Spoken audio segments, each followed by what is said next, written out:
need to clear something here.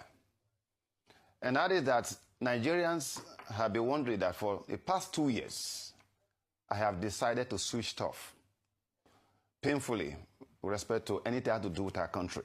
And I put my television on Chinese station, not because I hear Chinese, because I have spent over 30 years of my life, 10 practical years in INEC, together with other Nigerians, on how to remove the history of our election from the poetry of frustration and pain so that we can give meaning and purpose to the ballot as the best means of the expression of the will of the people in a democracy.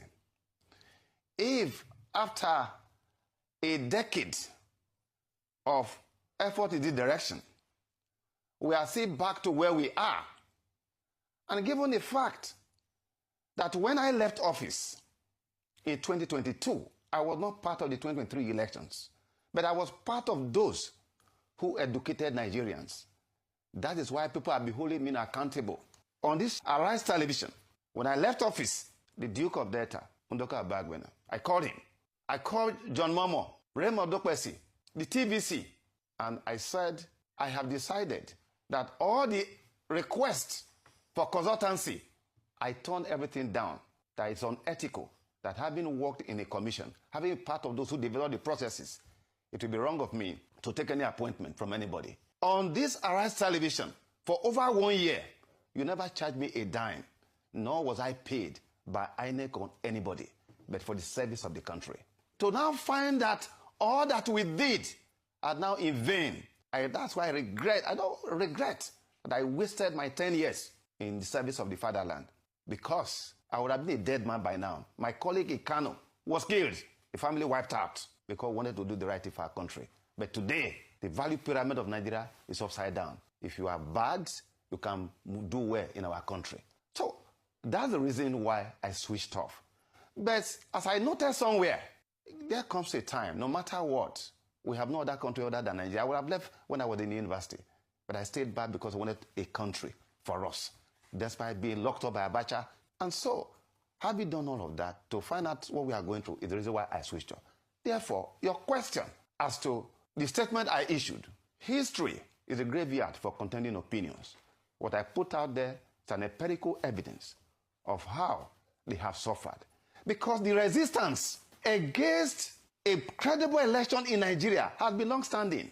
Dr. Gobadia was the first to set up the ICT unit in the INEC.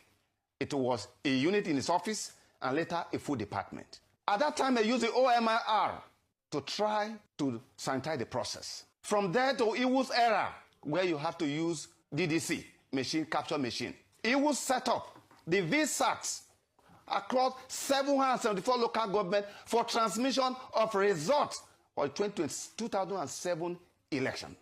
It was sabotage. All the billions that were spent wasted.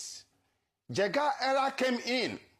We started and we identified all election rigging processes, and that the EV system must be carried out. The EVs has 4 tracks: the biometric registration, biometric accreditation, e-voting, and e-transmission.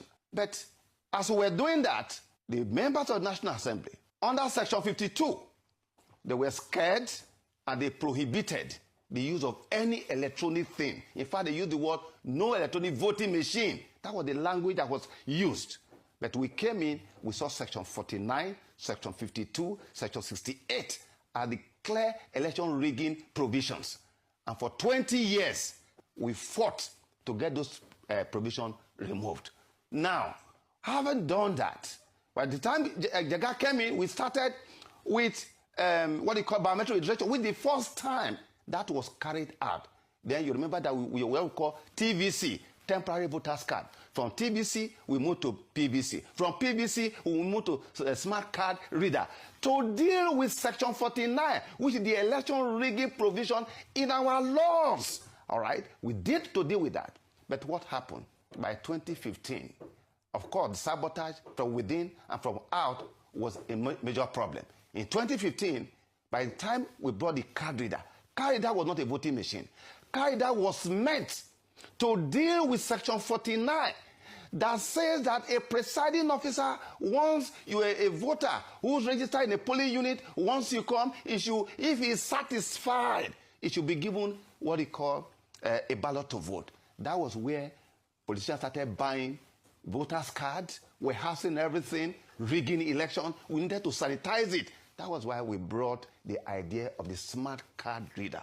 But what happened when the matter went to courts? The apex court of our fatherland painfully declared that, oh, the smart card reader, beautiful device, however, it should have been written in the Electoral Act. Today, the debate that has held this country down for the past 2 months or thereabout is brought about by the Supreme Court of our fatherland. And I'll give you what the Supreme Court did, how it has thrown everything in disarray. Supreme Court tribunals declared that the regulation and guideline of INEC that stated clearly on the basis of our historical experience that where the results that have been declared at the polling unit that expected or mandated to be sent to the IREB, so that when the result is already on the IREB, nobody will change it. Supreme Court said that IREB is an amusement center. It's a viewing center. It's of no effect and all that.